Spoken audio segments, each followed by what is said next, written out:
কাফের মুশরিক বেঈমান বেদিনদের জান কবজ করার জন্য আল্লাহ রাব্বুল আলামিন এই পৃথিবীর ভিতরে কাফের মুশরিক বেঈমান বেদিনদের জান কবজ করার জন্য একদল ফেরেশতাকে এই পৃথিবীর ভিতরে প্রেরণ করেন। ওই সকল ফেরেশতারা কাফের মুশরিক বেঈমান বেদিনদের জানগুলো কবজ করে অত্যন্ত কষ্ট দিয়ে আল্লাহ রাব্বুল আলামিন সেই সকল ফেরেশতাদের শপথ করেছে। আচ্ছা বলেন তো, এই যে আল্লাহ রাব্বুল আলামিন এখানে মৃত্যু সম্পাদনকারী ফেরেশতাদের ব্যাপারে শপথ করেছেন, বলেন তো এই মৃত্যুটা আমাদের সকলের জীবনে একদিন আসবে কি আসবে না? এই মৃত্যুটা তো আমাদের সকলের জীবনে একদিন আসবে। এই মৃত্যুটা হয়তো কারোর জন্য অত্যন্ত আনন্দদায়ক হবে, কিংবা কারোর জন্য দুঃখজনক হয়ে যাবে। যারা ঈমানদার তাদের জন্য মৃত্যুটা অত্যন্ত আনন্দদায়ক হবে, আর যারা কাফের আল্লাহর নাফরমানি করে তাদের জন্য মৃত্যুটা অত্যন্ত যন্ত্রণাদায়ক হয়ে যাবে। একজন কাফের মুশরিক বেঈমান বেদিনের জান কবজ করার সময় কতটা কষ্ট হয়, আল্লাহ নবী বিশ্ব নবী রাহমাতুল লিল আলামিন সুনানে আবু দাউদ এবং কি মুসনাদে আহমদের হাদিসের ভিতরে নবীজি সাল্লাল্লাহু আলাইহি ওয়াসাল্লাম জানিয়ে দিয়েছেন, ইন্নাল আবদাল কাফিরা ইযা কানা ফি কিতাইম মিনাদ দুনিয়া ওয়া ইকবালিন মিনাল আখিরা, যখন কোনো কাফের বান্দার মৃত্যুর সময় ঘনিয়ে আসে, এই পৃথিবীর হায়াতের সময়সীমা যখন শেষ হয়ে যায়, পরকালের প্রবেশের সন্ধিক্ষণ যখন এসে যায়, নাযালা ইলাইহি মিনাস সামাই মালাইকাতু সুদুল বুজুহ মাহুমুল মুসুহ, তখন আকাশ থেকে কালো চেহারা বিশিষ্ট একদল গজবের ফেরেশতাকে আল্লাহ তাআলা নাজিল করে দেন। অতঃপর সে গজবের ফেরেশতাগুলো ওই কাফের বেঈমান বেদিন ব্যক্তির দৃষ্টি সীমানার সামনে বসে যায়। ফায়াজলিসুনা আলাইহিমুত তালবাস, অতঃপর সে কাফের ব্যক্তিটার দৃষ্টি সীমানার সামনে বসে যায়।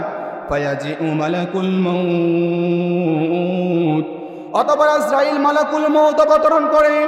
আজরাইল মালাকুল মউত অবতরণ করে সে কাফের ব্যক্তিটাকে বলে, ইয়া আইয়াতুহান নাফসুল খাবিসা, হে অপবিত্র আত্মা, উখরুজি ইলা সাখাতিম মিনাল্লাহ, তুমি আল্লাহ তাআলার রাগ এবং কি গুসা এবং ক্রোধের দিকে বেরিয়ে আসো। এই বলে যখন আজরাইল মালাকুল মউত ওই কাফের ব্যক্তিটাকে যখন এই ঘোষণা দিবে, তখন তার রূহ তার বেরোতে চাইবে না, তখন তার ভিতরে ভয় সংকোচ কাজ করবে। তখন আজরাইল মালাকুল মউত তার দেহের অভ্যন্তরে ডুব দিয়ে অত্যন্ত কষ্ট দিয়ে তার ভিতর থেকে জানটাকে টেনে হিঁচড়ে তার ভিতর থেকে নিয়ে আসবে। একজন বেঈমান বেদিনের জান কবজ করার সময় কতটা কষ্ট হয়, নবীজির সাহাবী শাদ্দাদ বিন আউস রাদিয়াল্লাহু তাআলা আনহু বললেন, একজন জীবন্ত মানুষকে যদি মাথার উপরে করাত রেখে যদি একজন জীবন্ত মানুষকে যদি দুই ভাগ করে ফেলা হয়, ওই মানুষটার কতটুকুই বা কষ্ট পাবে। কিংবা কোনো মানুষকে যদি জীবিত কোনো মানুষের উল্টো দিক থেকে যদি ছিলে ছিলে চামড়াগুলোকে যদি উঠিয়ে ফেলা হয়, সেই মানুষটার কতটুকুই বা কষ্ট পাবে। কিংবা কোনো মানুষকে যদি গরম পানির পাতিলার তৈলায় যদি নিক্ষেপ করে, সেই মানুষটার কতটুকুই বা কষ্ট পাবে। একজন বেঈমান বেদিনের জান যখন কবজ করা হয়, সেই ব্যক্তিটা তার থেকেও বেশি কষ্ট অনুভব করে। এই পৃথিবীর ভিতরে আল্লাহ রাব্বুল আলামিন আমাদেরকে প্রেরণ করে আমাদেরকে সঠিক পথ দেখানোর জন্য যুগ যুগ ধরে লক্ষাধিক পয়গম্বর এই পৃথিবীর ভিতরে প্রেরণ করেছেন। কথা বলেন ঠিক কিনা? নবীজির ভিতরে, পয়গম্বরদের ভিতরে আল্লাহ রাব্বুল আলামিন এই নবুয়তের সিলসিলাকে তালাবদ্ধ করে দিয়েছেন আমাদের নবী, সর্বশেষ নবী মুহাম্মদ আরবি সাল্লাল্লাহু আলাইহি ওয়াসাল্লামের মাধ্যমে। নবীজি সাল্লাল্লাহু আলাইহি ওয়াসাল্লাম যেই সমাজে এই পৃথিবীর ভিতরে আগমন করেছেন, সেই সমাজটা ছিল অত্যন্ত জাহিলি সমাজ, মূর্খতায় পরিপূর্ণ ছিল, যেখানে ভ্রাতৃত্ব বন্ধন ছিল না, যেখানে আত্মীয়তার বন্ধন ছিল না, যেখানে হানাহানি কাটাকাটি মারামারি রক্তারক্তিতে মানুষ নিমজ্জিত ছিল। এমন একটি পরিবেশে আল্লাহ রাব্বুল আলামিন মহানবী বিশ্বনবী রাহমাতুল লিল আলামিনকে পৃথিবীর ভিতরে প্রেরণ করেছেন। আল্লাহর নবী বিশ্বনবী মুহাম্মদুর রাসূলুল্লাহ সাল্লাল্লাহু আলাইহি ওয়াসাল্লাম এই পৃথিবীর ভিতরে এসে মক্কার জমিনে কাফেরদেরকে তিনটি বিষয় নিয়ে দাওয়াত দিয়েছেন। বলেন কয়টি বিষয় নিয়ে দাওয়াত দিয়েছেন? তিনটি বিষয় নিয়ে দাওয়াত দিয়েছেন। প্রথম বিষয় তাওহীদ, আল্লাহ তাআলার একত্ববাদ, অর্থাৎ আল্লাহ এক এবং একক, এটা মনে প্রাণে দৃঢ়পত্ত এভাবে গ্রহণ করা, মেনে নেয়া। দ্বিতীয় যে বিষয় নিয়ে দাওয়াত দিয়েছেন সেটি হচ্ছে রিসালাত, অর্থাৎ আল্লাহ রাব্বুল আলামিন আমাদের নবী মুহাম্মদুর রাসূলুল্লাহ সাল্লাল্লাহু আলাইহি ওয়াসাল্লামকে আল্লাহ রাব্বুল আলামিনের বার্তাবাহক হিসেবে এই পৃথিবীর ভিতরে প্রেরণ করেছেন, যাতে আমাদেরকে হেদায়েতের পথ দেখায়। কথা বলেন ঠিক কিনা? এরপরে তৃতীয় যে বিষয় নিয়ে আল্লাহ নবী মক্কাবাসীকে দাওয়াত দিয়েছেন সেটি ছিল পরকাল। যখনই আল্লাহ নবী এই 3 নম্বর বিষয় অর্থাৎ পরকাল নিয়ে যখন মক্কার কাফেরদেরকে যখন দাওয়াত দিতেন, তখন তারা এটা বিশ্বাস করত না।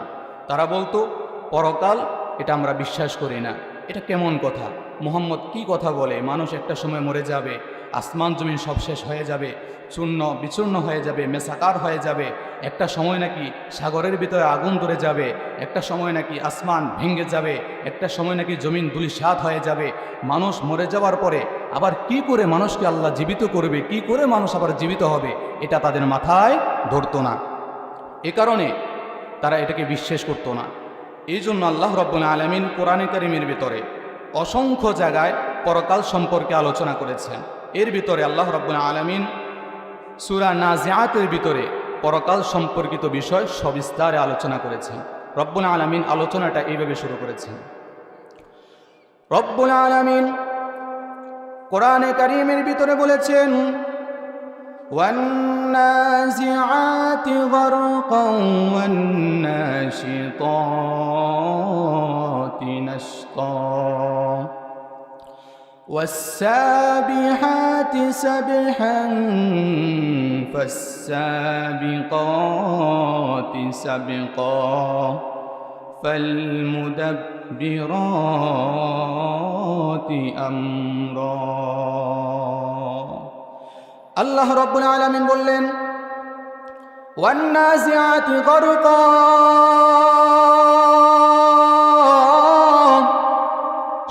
সে সকল ফেরেশতাদের কাফের মুশরিক বেঈমান বেদিনদের জান কবজ করার জন্য আল্লাহ রাব্বুল আলামিন এই পৃথিবীর ভিতরে কাফের মুশরিক বেঈমান বেদিনদের জান কবজ করার জন্য একদল ফেরেশতাকে এই পৃথিবীর ভিতরে প্রেরণ করেন। ওই সকল ফেরেশতারা কাফের মুশরিক বেঈমান বেদিনদের জানগুলো কবজ করে অত্যন্ত কষ্ট দিয়ে আল্লাহ রাব্বুল আলামিন সেই সকল ফেরেশতাদের শপথ করেছে।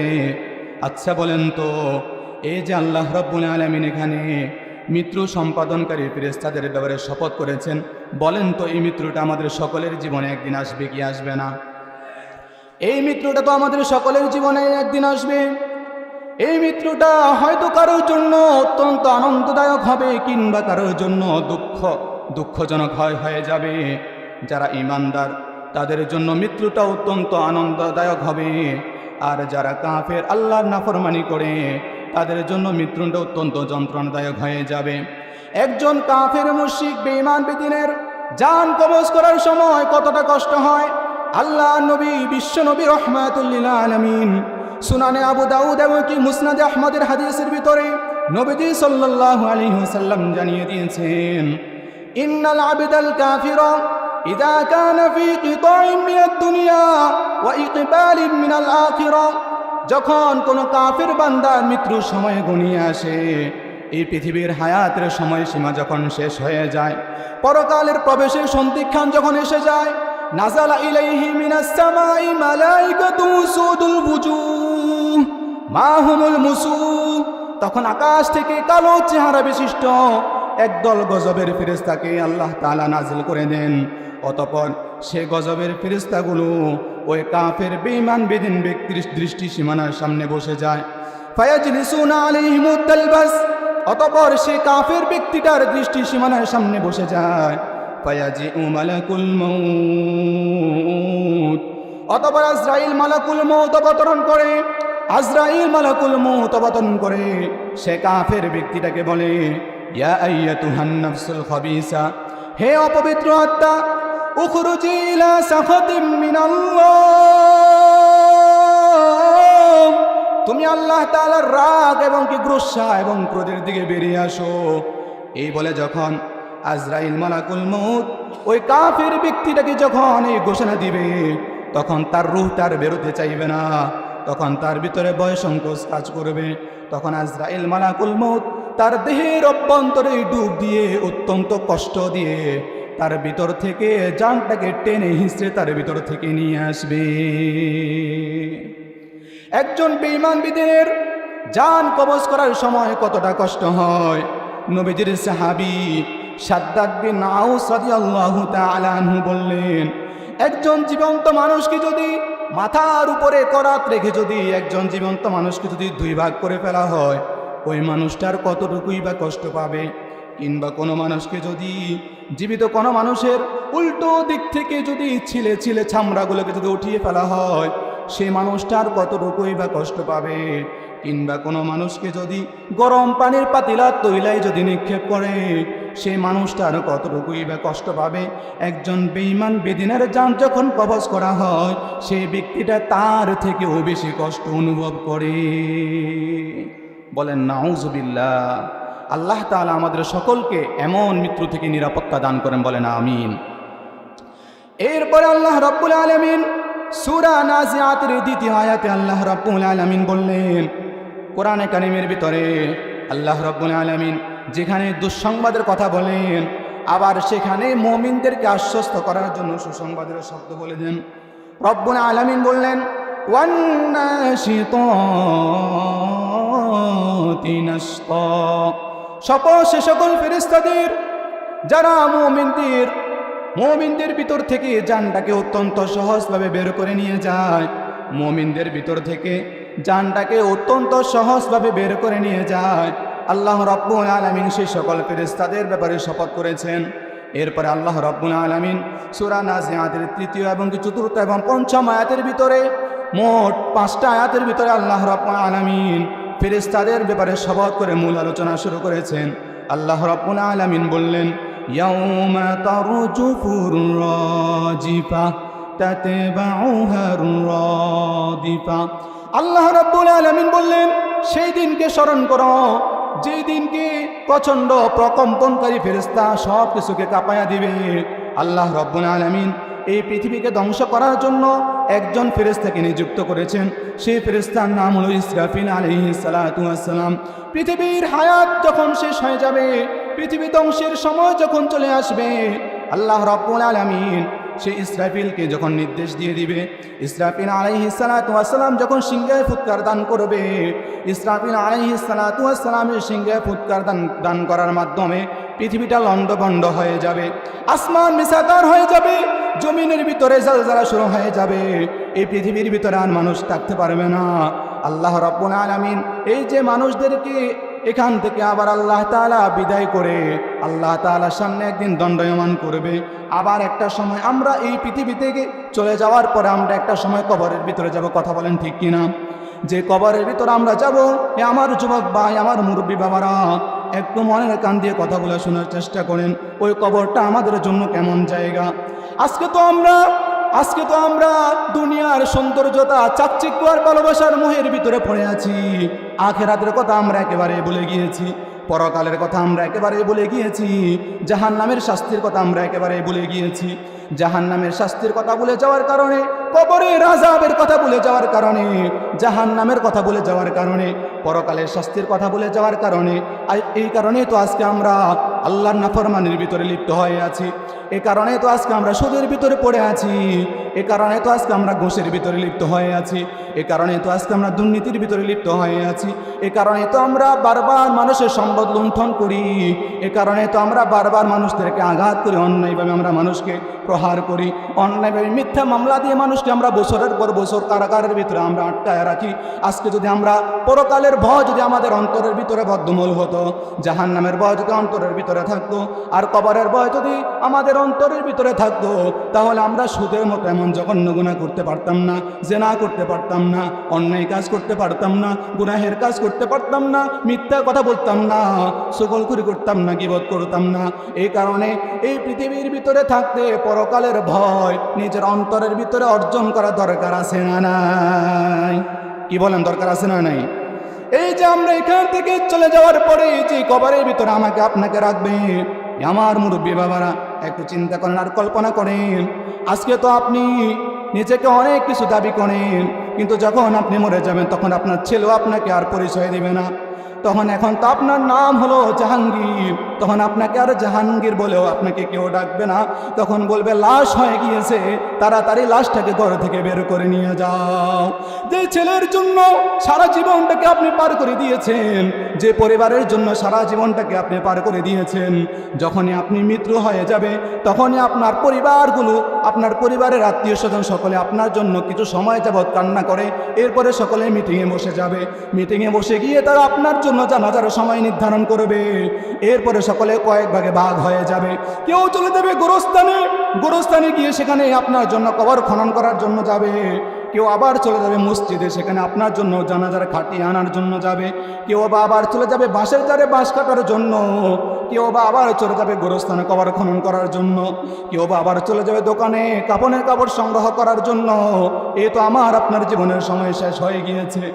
এরপরে আমাকে আপনাকে সামান্য কিছু সময় যাবৎ ঘরের ভিতরে, তাও যে দামি দামি খাটের ভিতরে আপনি শুয়েছেন সেখানে আপনাকে আর শোয়াবে না, দামি খাটের ভিতরেও আপনাকে আর রাখবে না, দামি বিছানার ভিতরেও আপনাকে আর রাখবে না, পোলরের ভিতরে পাতলা একটা পাটি বিছাইয়া সেখানে আপনাকে শোয়াইয়া দিবে। এরপরে গোসলের খানায় নিয়ে যাবে, গোসলখানায় নিয়ে গরম পানি, বড়ই পাতার গরম পানি দিয়ে আপনাকে গোসল দিয়ে, শেষ গোসল দিয়ে মসজিদ থেকে আপনার আমার জন্য যে জানাজার খাটিয়ে আনা হয়েছে সেই জানাজার খাটিয়ের ভিতরে আপনাকে উঠিয়ে ফেলা হবে। উঠিয়ে ফেলে আপনাকে অতঃপর জানাজার ময়দানে নিয়ে যাবে। আর সেই জানাজার ময়দানে তারাই আপনার আমার জানাজায় অংশগ্রহণ করবে।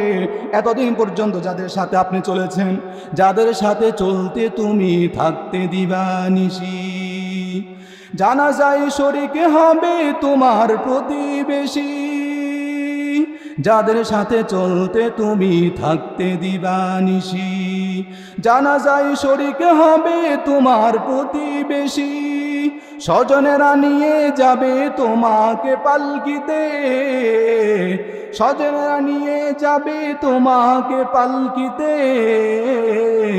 বাড়িওয়ালা নাই রে বাড়ি নাই রে দুনিয়াতে, বাড়িওয়ালা নাই রে বাড়ি নাই রে দুনিয়াতে, বাড়িওয়ালা নাই রে বাড়ি নাই রে দুনিয়াতে।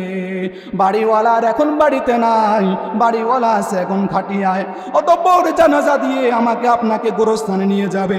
যে কবরটা আমার আপনার জন্য খনন করা হয়েছে সে কবরের নিকটে যাওয়ার পরে দেখা যাবে কবরের ভিতর থেকে, যদি শীতকাল হয় দেখা যাবে কবরের ভিতরে পোকামাকড় ঘুর ঘুর করতেছে, আর যদি বৃষ্টিময় দিন হয় দেখা যাবে কবরের ভিতর থেকে পানি উঠতেছে। সেই পানিযুক্ত কিংবা পোকামাকড় যুক্ত কবরের ভিতরে আমাকে আপনাকে শেষবারের মতো শুইয়ে দেওয়া হবে। এরপরে বাঁশের খাটিয়াগুলো একটা একটা করে বিছিয়ে দেওয়া হবে। এরপরে কলা পাতা দিয়ে বিছাইয়া দিয়া শেষবারের মতো জনমের মতো মাটি দিয়ে দেওয়া হবে। যখন মাটি দেওয়া আরম্ভ করবে তখন কবরের ভিতর অন্ধকার থেকে গহীন অন্ধকারে নেমে আসবে। আপন আপন আমরা যাদেরকে বলি আপন আসলে কেউ নয়, একজন মুমিনের জন্য সবচাইতে বড় আপন যিনি বলেন তিনি কে? আল্লাহ ছাড়া আমাদের আপন আর কেউ আছে? একমাত্র আল্লাহই হচ্ছেন আমাদের আপন, এরপরে হচ্ছে রসুল, এছাড়া আমাদের আপন আর কেউ নয়। এই জন্য আমার সময় শেষ হয়ে গেছে, এই জন্য আমি আর লম্বা করব না, আমি এখনই শেষ করে দিব। এই জন্য আমরা এই পৃথিবীতে থাকতে পরকালকে অর্জন করা দরকার আছে না নেই বলেন? পরকাল অর্জন করতে হবে, কবরকে ভয় করতে হবে, হাসরকে ভয় করতে হবে, জাহান্নামের আযাবকে ভয় করতে হবে। ভাই, যদি আমরা গুনাহ করি, আজকে যদি আমরা মারা যাই, চিন্তা করেন, কল্পনা করেন কি হবে, হবেটা কি কবরের ভিতরে? যারা এখনো দাড়ি রাখেন নাই, যখন নবীজির সামনে যাবেন তখন কি পরিচয় দিবেন? নিজের কি পরিচয় দিয়ে আল্লাহর সামনে দণ্ডায়মান হবেন? হাসরের ময়দানে যখন দাঁড়াবেন কি পরিচয় দিয়ে উঠবেন? এই জন্য সময় থাকতে এখনও তওবা করার সময় আছে, আমরা তওবা করি, আল্লাহর পথে ফিরে আসি। প্রিয় ভাইয়েরা, আজকে আমরা যে শাইখুল হাদিস আল্লামা ইউসুফ রহমতুল্লাহি আলাইহি ইসলামী পাঠাগার উদ্যোগে আজকের যে মাহফিল, আপনারা সকলেই জানেন যে আল্লামা ইউসুফ রহমতুল্লাহি আলাইহি তিনি কত বড় একজন আলেম ছিলেন, অনেক বড় একজন আলেম ছিলেন, বাংলাদেশের ভিতরে স্বনামধন্য একজন আলেম ছিলেন। একাধারে 43 বছর পর্যন্ত বুখারীর দর্স অর্থাৎ শাইখুল হাদিস হিসাবে 43 বছর পর্যন্ত তিনি আলেমদেরকে 43 বছর পর্যন্ত বুখারীর দর্স পড়িয়ে 43 বছর পর্যন্ত তার ছাত্ররা আলেম হয়ে হয়ে বের হয়েছে, বলেন আল্লাহু আকবার। তো এরকম একজন বড় আলেম, তার নামে এই পাঠাগার, এবং কি হচ্ছে গিয়ে তার সুযোগ্য সন্তান মাওলানা মাহমুদুল হাসান ইউসুফি দামাত বারকাতুহুল আলিয়া, তিনি বিরলি মাদ্রাসার মুহাদ্দিস। এজন্য আমরা তার প্রতি নেক নজর রাখবো এবং কি এই পাঠাগারে আমরা সময় দিব, পাঠাগারের প্রতি আমরা দিল উজাড় করে সেখানে আমরা সময় দিব এবং কি মাহমুদুল হাসান ভাইয়ের সাথে আমরা সুসম্পর্ক বজায় রাখবো এবং কি তার সাথে আমরা সুসম্পর্ক বজায় রেখে তার বাবার জন্য আব্বার জন্য আমরা মাগফিরাতের জন্য দোয়া করব। আল্লাহ তাআলা আমাদের সকলকে তৌফিক দান করেন, আমাদের সকলকে যেন আমরা ঈমান নিয়ে কবরে যেতে পারি সে তৌফিক আল্লাহ আমাদেরকে দান করেন, বলেন আমিন। ওয়া আখিরু দাওয়ানা আলহামদুলিল্লাহি রাব্বিল আলামিন। নাসরুম মিনাল্লাহি ওয়া ফাতহুন করিব ওয়া বাশশিরিল মুমিনিন।